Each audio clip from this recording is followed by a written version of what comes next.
Is this the end of the Celtics dynasty? Before it even begins, Jayson Tatum's Achilles rupture doesn't just sideline a player. It tears a hole through the very heart of Boston's basketball identity. And if you think this is just another setback, think again. On Monday night, inside the electric walls of Madison Square Garden, the Celtics' championship dreams went up in smoke. Not because of a buzzer beater, not due to a defensive collapse, but because their franchise cornerstone, the face of the league's most decorated franchise, fell without contact. A silent snap, a scream into the hardwood, and suddenly everything changed. With just over 3 minutes left in the fourth quarter of a heated Game 4 against the Knicks, Tatum made a routine hustle play, the kind of effort that defines postseason greatness. But as he pushed off his right foot, chasing down a loose ball with OG Anunoby in pursuit, the unthinkable happened. His Achilles gave out. No collision, no foul, just physics, fate, and a cruel twist of destiny. He collapsed, grabbing the back of his leg, eyes wide with shock. A few seconds later, the entire NBA stood still, wheelchaired into the locker room, the image of Tatum, eyes down, shoulders slumped, flanked by trainers, may go down as the defining photo of the 2025 postseason. And maybe more than that. Maybe the defining image of a window slammed shut. Tatum's stat line that night: 42 points, 8 boards, 4 assists, 4 steals, would normally headline a heroic playoff performance. Instead, it's an eerie epitaph. The Celtics lost that game, but that wasn't the real defeat. What they lost was their plan, their stability, their identity. Boston later confirmed the injury: a ruptured right Achilles tendon. Surgery? Successful. Prognosis? Unknown. But anyone who's paid attention to NBA history knows what this likely means. A lost season, possibly more. This isn't just about one player. This is about a franchise meticulously built to win now. A roster filled with expensive veteran talent. A locker room designed for urgency, not patience. A front office that pushed every chip to the center of the table. And suddenly, the centerpiece is gone. The emotional aftermath was immediate. Derek White's words were heavy with disbelief. "That's our brother. It's just tough to see him go down." But what wasn't said, and what everyone's thinking, is this: can the Celtics win anything meaningful without Tatum? Optimists will point to Kevin Durant, who ruptured his Achilles in 2019 and returned to form. But here's the uncomfortable truth. Durant was never quite the same defensively. His mobility was altered, his team context changed, and he missed an entire season. Even after returning, it took years before he looked like himself again consistently. Drew Holiday isn't getting younger. Kristaps Porzingis is rarely healthy for an entire season. Al Horford is hanging on by a thread, possibly ready to retire. Jaylen Brown just signed the richest contract in NBA history, and now will face double the defensive attention with Tatum gone. Will Brown rise? Or will his game, too, be exposed under the weight of expectation? There's another uncomfortable scenario no one wants to say out loud. Should the Celtics consider blowing it up? Yes, it's early. Yes, it sounds blasphemous. But this is no ordinary injury. This is a franchise-altering moment, and ignoring that reality is the fastest way to drift into mediocrity. If Tatum misses a full season and needs another to return to dominance, Boston's entire timeline shifts. And that should force hard questions. Questions about coaching, about depth, about Brown's ceiling as a solo star, about whether this roster can survive without the man it was built around. Let's stop pretending this is just about basketball. Let's stop pretending this is just about winning a game. Jaylen Brown is no longer just filling in for an injured teammate. He's not just trying to keep the Celtics alive without Jayson Tatum. He's standing on the edge of greatness, or the edge of irrelevance. And the next 48 minutes will decide which side he lands on. Tatum's season-ending Achilles tear wasn't just a twist of fate. It was a summons,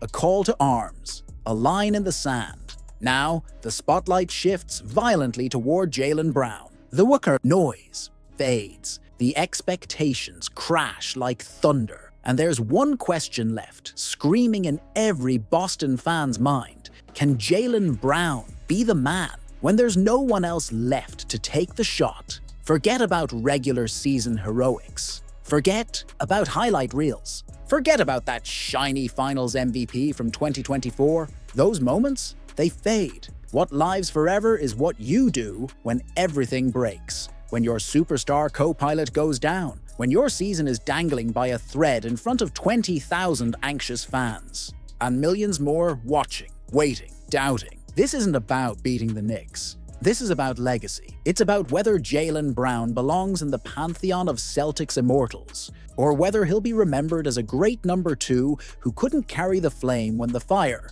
got too hot. Because make no mistake, if Boston collapses without Tatum, the history books won't be kind, no matter how unfair that sounds. They never are. Plenty of stars have had excuses, injuries, bad coaching, unlucky breaks. None of it matters if you don't win. Allen Iverson dragged a mediocre Sixers squad to the finals. Jimmy Butler carried a broken Miami team through the East. Kobe won 2 rings post-Shaq when critics said he couldn't. This is Jaylen's moment. And the Celtics, they don't care about narratives. This is a franchise where banners matter more than sympathy. If Brown fails to deliver now, his name gets filed next to players who almost had greatness. Players who were beloved, yes. Respected, sure, but never feared, never legendary. And being legendary is the whole point of playing in Boston. A one-man army or a systemic breakdown? Of course, the Celtics still have talent. Kristaps Porzingis can stretch the floor.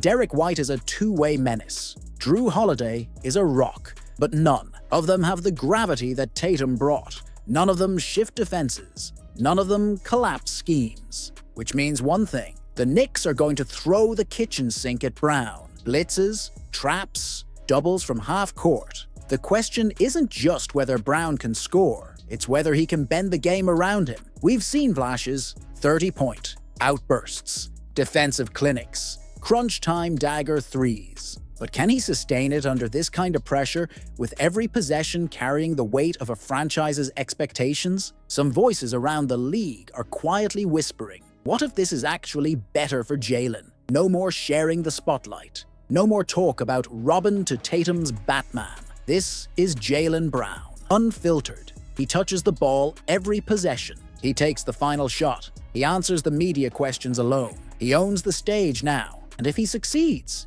if he drags Boston past the Knicks, against the odds with a busted roster and a broken playbook, he doesn't just save the season, he changes his legacy forever. He becomes the guy you build around, not just the guy who compliments someone else. What if tonight marks not just the end of a playoff run, but the end of a Celtics dynasty? Behind closed doors, there's already a growing belief that if the Boston Celtics are eliminated tonight, 2 franchise cornerstones, Al Horford and Drew Holiday, will be playing their final game in green. And this isn't just speculation. According to Celtics insider Jay King from The Athletic, the writing may already be on the wall, but the implications go far beyond just 2 names. Let's not sugarcoat it. Jayson Tatum's Achilles injury in Game 4 wasn't just a blow. It was a catastrophic, season-destroying rupture that sent shockwaves through the front office. The Celtics didn't just lose their best player, they lost their identity, their compass, their shot at banner 19 this year, and maybe even next. And here's the harsh truth. With Tatum likely sidelined for most or all of the 2025-26 season, this version of the Boston Celtics is suddenly obsolete. No Tatum, a ballooning payroll, a $500 million financial iceberg directly in their path. Something's gotta give. And soon. That's why King's take is sounding more like a confirmation than a guess. My first thought went to Al Horford, an impending free agent, and Drew Holiday, who will turn 35 next month. Will they still fit into the Celtics' plans now that Tatum is expected to miss at least much of next season? That quote reeks of inevitability. Let's break this down. Horford, the beloved veteran, spiritual leader, and defensive glue, will be 39 next month. As valuable as he's been, Boston cannot afford to run it back with a 39-year-old center when the window has slammed shut. Not when youth and flexibility are the only lifelines left. Holiday, on the other hand, was supposed to be the final piece. A championship-hardened two-way force brought in to fix the flaws that doomed previous Celtic squads. And he delivered. But now, with Tatum out and a potential rebuild looming, His $100 million remaining salary might just be a liability Boston can't carry. And here's where things get really uncomfortable. Because it's not just Horford and Holiday. Once Tatum's injury became public, league insiders started whispering about drastic moves. We're not talking about minor cap gymnastics. We're talking blowing it up, cutting deep, letting go of veterans, selling high on mid-tier assets, resetting the timeline entirely. Because what's the point of paying $500 million for a team whose ceiling is a first-round exit? The Celtics were already on track to trim payroll due to the new luxury tax penalties. But now they have a built-in excuse to tear it all down and call it a strategic reset. With no Tatum, they avoid media backlash. They can justify anything, even trading Drew, even letting Horford walk into the sunset, even making calls on other players some fans still see as untouchable. Let's go one level deeper. If Horford leaves, what does that mean culturally? He's been more than just a player. He's been the Celtics' anchor in the locker room, the mentor, the voice of stability through chaos. Letting him go isn't just a basketball move. It's a shift in the team's soul. As for Holiday, if you move him now, you're admitting that last offseason's all-in trade was only meant to serve one purpose: a single title run. Does that make it worth it? Maybe. But it also tells other veterans around the league that Boston isn't a long-term home, that the minute the window shuts, loyalty has a shelf life. So what happens if the Celtics lose tonight? If the Knicks end their season, the real bloodbath won't be on the court. It'll be in the front office, in trade calls, in agent meetings, and in sudden silence where there was once certainty. If Boston is truly cutting costs, truly resetting, then why stop at the edges? Why not look at the $304 million extension Brown signed just last year and ask the most dangerous question in sports? What if we could get younger, cheaper, and start over?